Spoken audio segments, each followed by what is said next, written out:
पशुओं को मिलेगा प्यार और मिल्को मोर पशु आहार तो दूध बहेगा, मुनाफा बढ़ेगा। मिल्को मोर पशु आहार। खुदी को आजमाया है तो ये अंदाज आया। तुम में भी मैं हूँ शुद्ध प्लस पान मसाला। नमस्कार, आप देख रहे लोकमंच न्यूज और मैं आपके साथ प्रियंका राजपूत। नजर डालेंगे देश की तमाम बड़ी खबरों पर। उत्तर प्रदेश में भारतीय जनता पार्टी को रोकने के नाम पर समाजवादी पार्टी जिस तरह की गोलबंदी कर रही है, क्या सचमुच चंद्रशेखर आजाद की भीम आर्मी उससे बाहर है? दरअसल भीम आर्मी के मुखिया चंद्रशेखर आजाद जिस तरह से खुद को ठगा सा महसूस कर रहे हैं और अखिलेश यादव की प्रेस कॉन्फ्रेंस से 2.5 घंटे पहले ही प्रेस कॉन्फ्रेंस करके सपा पर दलित विरोधी होने का आरोप लगाते हुए नजर आए, उससे तो यही लगता है कि अखिलेश के स्वामी प्रसाद मौर्य और उनके समर्थकों के आगे चंद्रशेखर आजाद कहीं नहीं ठहरते। और सूत्र बताते हैं कि शुरू में अखिलेश यादव ने भीम आर्मी को 2-3 सीटें देने का भरोसा दिलाया था, लेकिन पिछले 2 दिनों में समीकरण उलट पड़ गए और चंद्रशेखर आजाद को सपा ने कुछ और इंतजार करने का संकेत दिया। चंद्रशेखर आजाद की प्रेस कॉन्फ्रेंस पर गौर कीजिए तो उनकी बेचैनी नजर आ सकती है। वे खुलकर कहते हैं कि पिछले 1 महीने 10 दिनों से वे लगातार अखिलेश यादव के संपर्क में हैं और पिछले 2 दिनों से पीठ में दर्द के बाद भी लखनऊ में उम्मीद से डटे हुए हैं, लेकिन अखिलेश यादव ने उनके साथ धोखा किया और साफ है कि अखिलेश यादव ने उन्हें साथ रहने को तो कहा, लेकिन अभी सीटों के बारे में कोई भरोसा नहीं दिया है। और खासकर शुक्रवार को स्वामी प्रसाद मौर्य के भव्य स्वागत और भविष्य में उनकी बढ़ती हैसियत से भी चंद्रशेखर परेशान और खुद को ठगा हुआ महसूस कर रहे हैं। अब ऐसे में उन्हें बहन जी भी याद आ सकती हैं और उन्हें जन्मदिन की बधाई देते हुए साफ कहते हैं कि पहले उन्होंने बसपा के साथ तालमेल की कोशिश की, लेकिन बहन जी ने सीधे तौर पर कोई जवाब नहीं दिया। वे बार बार बीजेपी को दोबारा सत्ता में आने से रोकने की बात भी करते हैं और मान्यवर काशीराम का जिक्र भी 4-5 बार करते हैं और खुद को उनका असली अनुयायी बताते हैं। फिर वे कांशीराम और मुलायम सिंह के गठबंधन को भी याद करते हैं और ये भी आरोप लगाते हैं कि तब कांशीराम को सपा ने धोखा दिया और ये सब बार बार दोहराते हुए भी चंद्रशेखर सपा के साथ गठबंधन और मनमाफिक सीटों की मांग की कोशिश करते रहे हैं।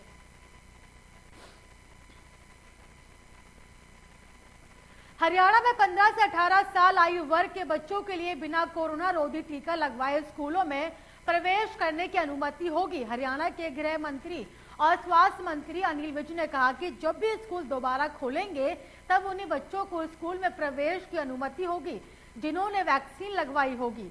उन्होंने अभिभावकों से आग्रह किया कि सभी बच्चे, आपको बता दें कि सभी आग्रह किया गया कि बच्चों को कोरोना वैक्सीन लगवाएं और कोरोना से बचाव को सुरक्षित करें। कोरोना के बढ़ते मामलों के मद्देनजर प्रदेश सरकार ने 26 जनवरी तक सभी स्कूल और कॉलेज बंद रखने का फैसला किया है। शिक्षा मंत्री कुंवरपाल ने इसकी घोषणा की थी और छुट्टियों के दौरान ऑनलाइन पढ़ाई की जा रही है और स्कूल कॉलेज आगामी परीक्षाओं पर ध्यान केंद्रित करते हुए पढ़ाई कराएंगे। और साथ ही शिक्षा मंत्री ने कहा था कि बच्चों को फिलहाल स्कूल बुलाकर कोई जोखिम नहीं उठा सकते और मार्च महीने में परीक्षाएं होनी है। इस बार 8वीं की बोर्ड परीक्षा होगी, उसे देखते हुए शिक्षक पूरी तरह के साथ ऑनलाइन पढ़ाई करवाएं और बच्चों का मूल्यांकन।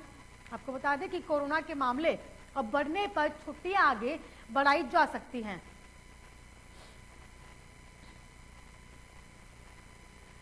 चीन द्वारा अवैध निर्माण को लेकर कांग्रेस के पूर्व अध्यक्ष राहुल गांधी ने एक बार फिर से प्रधानमंत्री नरेंद्र मोदी पर हमला बोला है।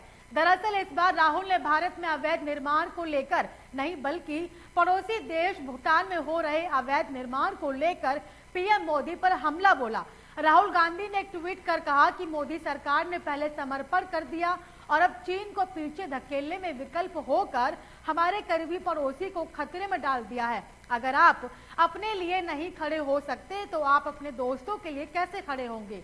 बता दें कि राहुल गांधी मोदी सरकार के चीन से निपटने के तरीके अत्यधिक आलोचक करते हुए नजर आते हैं और नियमित रूप से भारत चीन सीमा गतिरोध पर अपने विचार साझा करते हैं। और रिपोर्टों के अनुसार चीन भूटान में विवादित क्षेत्र में गांवों का निर्माण कर रहा है जो डोकलाम पठार से 30 किलोमीटर भी कम दूरी पर है। डोकलाम में 2017 की तनातनी के बाद चीन ने भूटान समेत अपने अन्य पड़ोसियों के क्षेत्रों पर कब्जा जमाना जारी रखा है। ऐसा वे भविष्य में सैन्य बढ़त लेने के लिए कर रहा है और रिपोर्ट के अनुसार 2017 के बाद से ही राष्ट्र पे आपको बता दें कि राष्ट्रपति शी जिनपिंग अपनी सीमा और उसके बाहर भी चीन का विस्तार रोकने को लेकर मुखर रहे हैं।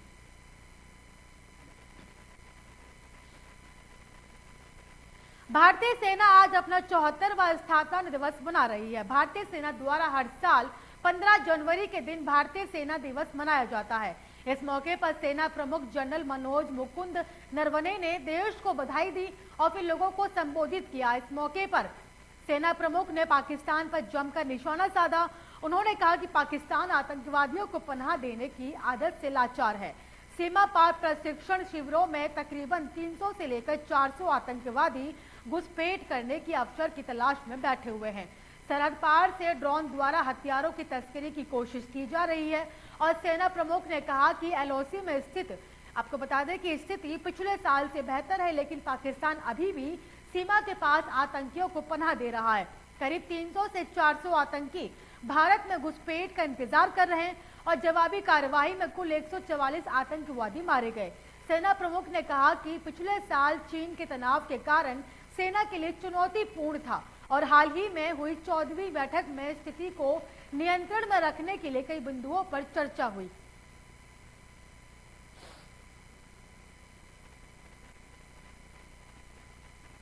यूक्रेन के खिलाफ रूसी हमले की निगरानी करने वाली अमेरिकी खुफिया एजेंसियों का मानना है कि रूस की गतिविधि से लग रहा है कि वह अगले 30 दिनों के भीतर यूक्रेन पर जमीनी आक्रमण कर सकता है, लेकिन इसके लिए रूस जो खतरनाक प्लान बना रहा है वह अमेरिका और यूक्रेन के लिए बड़ा झटका हो सकता है। दरअसल अंतर्राष्ट्रीय समुदाय में अपनी छवि को बनाए रखने के लिए रूस फॉल्स फ्लैग ऑपरेशन के जरिए यूक्रेन पर हमले की योजना बना रहा है।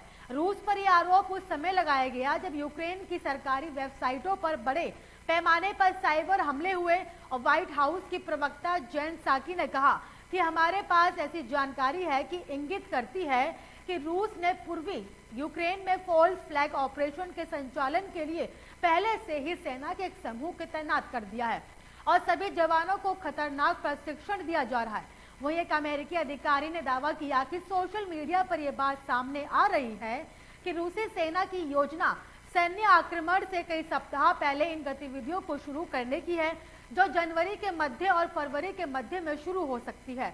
फॉल्स फ्लैग ऑपरेशन यानी जब किसी देश की तरफ से या किसी एजेंसी की तरफ से कोई कोवर्ट ऑपरेशन चलाया जाता है। इस ऑपरेशन का दोष किसी दुश्मन देश या फिर किसी सेकंड पार्टी को दिया जाता है।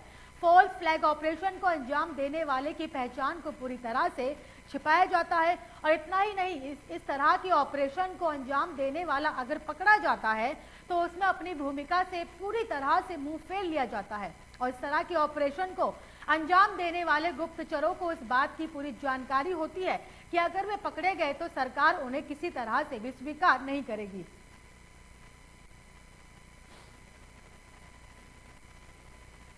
फिलहाल मुझे दीजिए इजाजत और देखते रहिए लोकमंच न्यूज।